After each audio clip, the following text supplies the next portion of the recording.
Melihat bahwa lelaki tua itu memiliki sikap tegas, Marshall harus menganggukkan kepalanya, tapi dia masih menginstruksikan Teresa, "Teresa, kamu harus hati-hati di dalam, dan jika ada keadaan darurat, tutup pintu tepat waktu."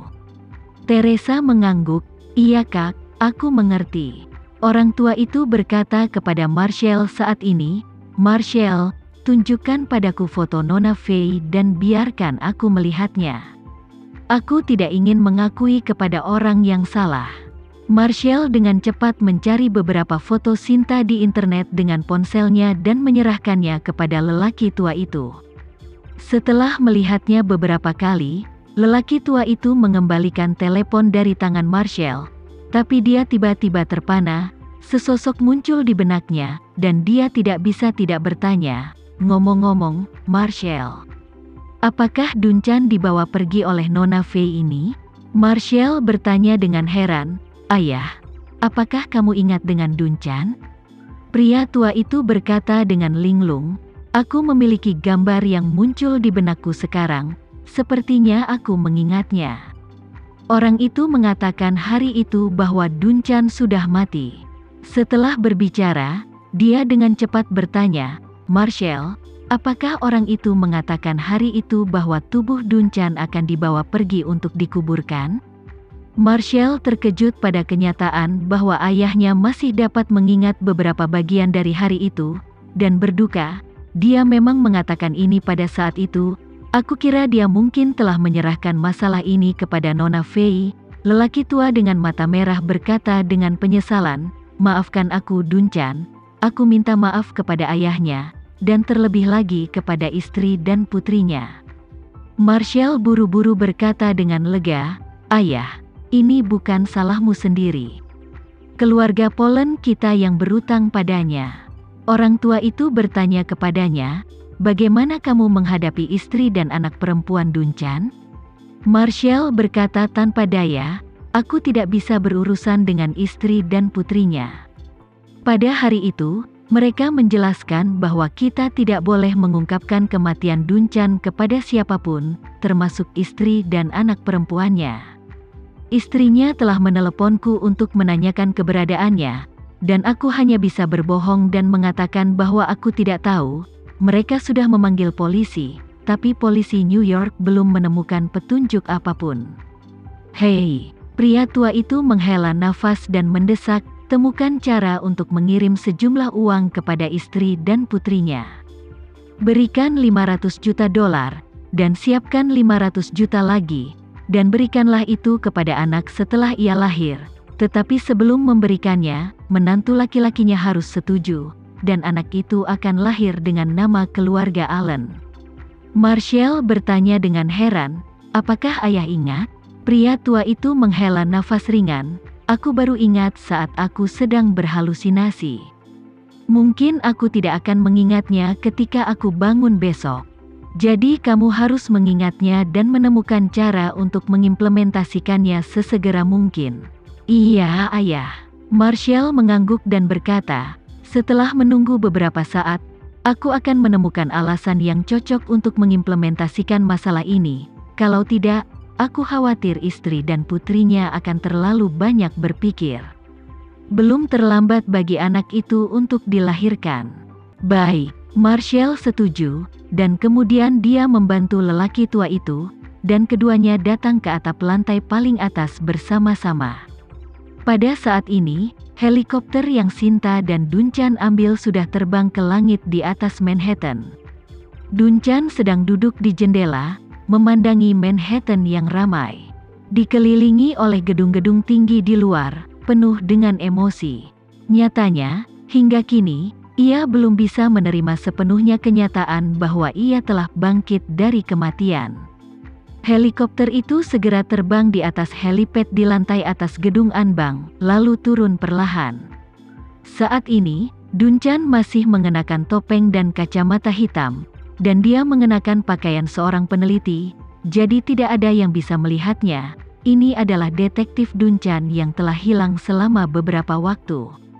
Setelah helikopter berhenti, kopilot segera keluar, dan membuka pintu kabin untuk Sinta dan Duncan. Sinta turun lebih dulu, Dunchan mengikuti dari dekat, dan saat ini, orang tua Nicholas juga melangkah maju dengan bantuan Marshall. Karena penyakit Alzheimer-nya, Nicholas sebenarnya mengetahui tentang Sinta dari mulut anak-anaknya di pagi hari seperti mendengarkan cerita. Namun, dia tahu bahwa dia telah banyak membantu keluarga Polen di saat-saat kritis.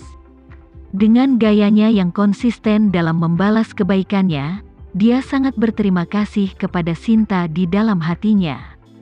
Karena dia baru saja melihat foto Sinta, melihatnya turun dari helikopter, Nicholas melangkah maju dan berkata dengan keras, "Halo, Nona Fei, kita bertemu lagi." Sinta tidak menyangka lelaki tua itu mengingatnya, jadi dia dengan cepat berkata dengan hormat, "Tuan Polen, bagaimana kabarmu baru-baru ini?"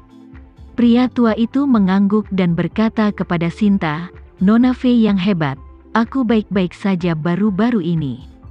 Sinta buru-buru berkata, "Tuan Polen, jangan katakan itu, saya seorang junior, bagaimana saya bisa pantas dikatakan seperti itu?"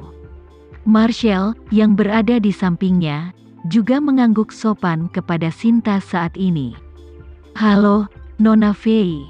Sinta menjawab dengan hormat, "Halo, Tuan Marshall." Marshall bertanya dengan prihatin, "Nona Fei, saya ingin bertanya, apakah saudara lelaki saya yang baik, Dunchan, telah dikuburkan? Di mana itu? Jika boleh, tolong beri saya alamatnya. Saya ingin mengunjunginya." Sebelum Sinta berbicara, Dunchan, yang mengenakan topeng dan kacamata hitam, tiba-tiba berkata, "Marshall, saya belum mati." Ketika Dunchan mengucapkan kata-kata ini, Marshall dan Nicholas di sekitarnya tercengang. Keduanya bisa mendengar bahwa ini adalah suara Dunchan. Namun, tak satu pun dari mereka percaya bahwa orang di depan mereka adalah Dunchan. Lagi pula, di gym hari itu, orang-orang mati itu memukuli pemain top keluarga Polen menjadi sarang lebah. Bahkan jika mereka tidak melihat tubuh Dunchan dengan mata kepala sendiri, mereka tahu bahwa Dunchan, yang pertama menanggung beban, tidak dapat bertahan. Dan orang yang menyelamatkan mereka hari itu, juga mengatakan bahwa Dunchan telah mati, dan sudah tidak dapat diselamatkan. Jadi, bagaimana mereka bisa percaya bahwa Dunchan bisa muncul di depan mereka hidup-hidup saat ini? Dunchan melihat ayah dan anak keluarga Polen menatapnya dengan mata terbelalak dan tidak berkata apa-apa. Dengan tidak sabar, dia merobek topeng dan kacamata hitamnya, dan berkata, "Ini aku. Aku tidak mati, sialan." Marshall merasa ngeri. Dia berseru, "Aku tidak sedang bermimpi, bagaimana kau bisa hidup?" Nicholas di samping tidak bisa menahan diri untuk tidak menghela nafas. "Dunchan, apakah itu benar-benar kamu?" Dunchan mengangguk dan berkata dengan hormat, "Paman Polen, ini benar-benar aku." Marshall kembali sadar dan melangkah maju menepuk wajah Dunchan, mengguncang bahunya, dan bertanya dengan tidak percaya dan kegembiraan, "Dunchan, apa yang terjadi di sini? Aku benar-benar merasa bingung." Dunchan menghela nafas dan berkata dengan emosi, "Ini karena anak itu tidak punya ibu, dan ceritanya panjang." Nicholas melangkah maju dengan sangat lega saat ini, memeluk Marshall, dan berkata berulang kali, "Dunchan, tidak peduli apa, kamu bisa berdiri di sini hidup-hidup, hatiku sangat lega." Marshall juga bersemangat, memeluk Dunchan dengan erat, dan tersedak, "Dunchan, senang kamu masih hidup." "Aku sangat senang, saudaraku." Dunchan tidak bisa menahan mata merah dan menghela nafas. Marshall, ketika pintu lift terbuka, peluru yang tak terhitung jumlahnya melewati tubuhku. Dalam sepersekian detik, aku tahu bahwa aku akan mati. Saat itu, aku hanya mengkhawatirkan istri dan putriku, dan aku juga mengkhawatirkan keluargamu. Aku pikir kau juga akan menghadapi kejadian tak terduga, dan aku sangat senang mendengar bahwa kamu semua masih hidup. Pria tua itu menghela nafas pelan dan berkata dengan cepat, "Dunchan, Nona Fei, ini bukan tempat yang tepat untuk berbicara, ayo masuk dan bicara di dalam. Ayo silahkan masuk. Marshall juga kembali sadar, dan buru-buru berkata dengan penuh semangat, ya, ayo masuk dan bicara di dalam. Duncan, aku ingin jalan-jalan denganmu di siang hari. Nicholas memandang Sinta lagi dan mengundang, jika Nona Fey tidak menyukainya, tetaplah bersama untuk makan ringan di siang hari. Sinta tahu bahwa keluarga Polen pasti punya banyak pertanyaan untuk dia dan Duncan, dan dia juga harus mengamati jawaban dan kinerja Duncan.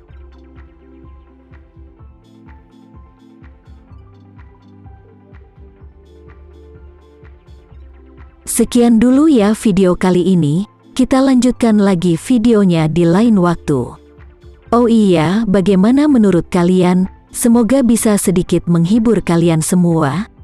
Untuk teman-teman yang baru nonton, jangan lupa subscribe ya, hehehe.